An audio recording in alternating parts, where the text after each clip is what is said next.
چاند نہیں میرے حضور ہی سونے ہیں۔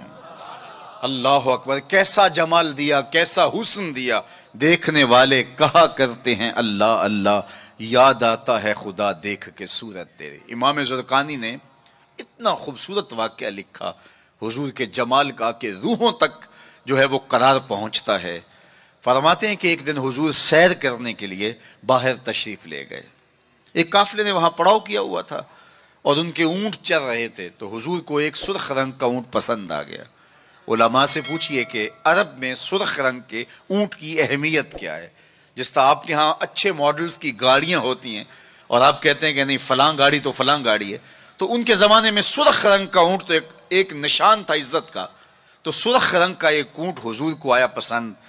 تو قافلے والوں سے پوچھا بیچتے ہو؟ انہوں نے بیچنا تھا یا نہیں؟ حضور نے پوچھا تو کہا جی بیچتے ہیں۔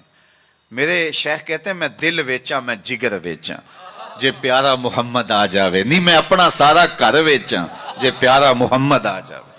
انہوں نے کہا جی بیچتے ہیں، کتنے کا؟ اتنے کا سودا طے ہو گیا۔ کہا میں تاجرانہ غرض سے تو آیا نہیں تھا کہ قیمت ساتھ لے کے آتا، میں تو آیا تھا سیر کے لیے، اچانک تمہارا اونٹ پسند آ گیا، اگر تم میرے پہ اعتبار کرو تو اونٹ دے دو اور میں اپنے شہر جا کے اس کی قیمت بیچ دیتا ہوں۔ انہوں نے کہا کوئی اعتراض نہیں ہے۔ حضور نے اونٹ پکڑا، چل دیے، جب تک حضور جاتے دکھائی دیتے رہے وہ دیکھتے رہے، اور جب حضور نظروں سے اوجھل ہو گئے تو دلوں پہ ہاتھ رکھ کے کھڑے ہو گئے۔ پھر تھوڑی دیر کے بعد سکتے سے باہر آئے اور ایک دوسرے سے پوچھنے لگے کہ یار تم جانتے ہو اسے؟ جب کسی کو نقد سودا دیا جائے تو عطا پتہ نہیں پوچھا جاتا، اور جب ادھار دیا جائے یا تو آپ اسے جانتے ہوتے ہیں یا پھر درمیان میں کوئی ضامن ہوتا ہے یا وہ چیز کوئی گروی رکھتا ہے۔ کہا ایک شخص آیا اونٹ لے گیا، تم میں سے اسے جانتا بھی کوئی نہیں ہے؟ یار کسی نے پتہ پوچھ لیا ہوتا، اس نے شے گروی کوئی نہیں رکھی، کوئی ضامن بھی نہیں دیا۔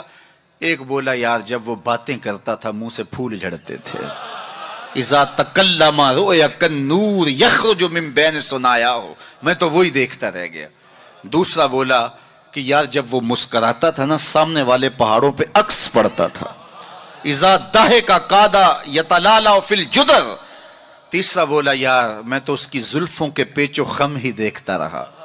چوتھا بولا میں تو اس کی آنکھوں کے ساغر میں ڈوب گیا، کیا خوب سجن دیاں اکھیاں نے، کیا خوب سجن دیاں اکھیاں نے جی میں پر کے سرائیاں رکھیاں نے، تو اجے میرا یار نے ڈٹھا جنوں ویک کے چن شرم آوے، ادھی راتیں دن چڑھ جاوے جیو رخ تو نقاب اٹھاوے، تے جیو نکلے سیر کرن نوں سارا گلشن سیس نواوے، اتے دھرتی لف لف جاوے، جے ہاتھ پھلاں وچ رکھدا ہاتھ پھلاں تو ود جاوے، نین نشیلے مست رسیلے وچ سونا کجل سہاوے، اکھ اگڑے تے انج پیا جاپے جویں میں خانہ کھل جاوے، توبہ توبہ حسن سجن دا چال نہ چلی جاوے، بجلی ڈر دی لشک نہ مارے متاں بے ادبی ہو جاوے، تے جے او کھولے پیچ زلف دے اتے راہی راہ پل جاوے، توبہ توبہ حسن سجن دا چال نہ چلی جاوے۔ علم خدا نے اینا دتا عقلاں وچ نہ آوے، عقل خدا نے اینی دتی علماں وچ نہ آوے، کی یہ جاز نظر وچ او دی جو آوے وک جاوے، خلق او دے نے مولئی دنیا کوئی ورلائی جان بچاوے، آزم ایڈا سونا ماہی سانو کدرے نظر نہ آوے۔ انہوں نے کہا جو بھی ہوا وہ اپنے حسن کا جادو جگا کے تمہارا قیمتی اونٹ ہتھیا کے لے گیا۔ امام زرقانی لکھتے ہیں جب انہوں نے کہا نا ہتھیا کے لے گیا تو اب تک خاموش بیٹھی قافلے کے سردار کی بیوی نے خیمے کا پردہ سرکایا اور ان سے مخاطب ہو کے کہا آنا ضامنۃ لسامان جمالکم لا یقدر بکم، خبردار اس کے خلاف کوئی بات کی تو اگر وہ قیمت نہ دینے آیا تو مجھ سے لے لینا، میں ضامنہ ہوں۔ انہوں نے کہا اچھا تو اسے جانتی ہے؟ کہا واللہ میں بھی نہیں جانتی۔ تو کہا پھر ضامن کیسے ہے؟ کہا جب تم سودا کر رہے تھے خیمے کی اوٹ سے میں نے اس کا چہرہ دیکھا تھا، اور اتنے سونے چہرے والا کبھی جھوٹ بول ہی نہیں سکتا ہے۔ تھوڑے لمحے گزرے تھے کہ حضور کے غلام آ گئے۔ قافلے والے کون ہیں جن سے ہمارے آقا نے اونٹ خریدا؟ کہا کہ ہم حاضر ہیں۔ کہا یہ کھجوریں تمہاری ضیافت کے لیے بھیجی اور یہ رہی آپ کی قیمت۔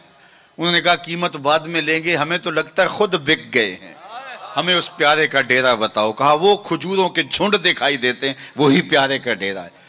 اس وفد کا نام تھا وفد طارق۔ امام زرقانی لکھتے ہیں سارا قبیلہ اٹھا اور جا کے حضور کے قدموں میں بیٹھ گیا، تیری تک کے ادامہ میں مرید ہو گیا۔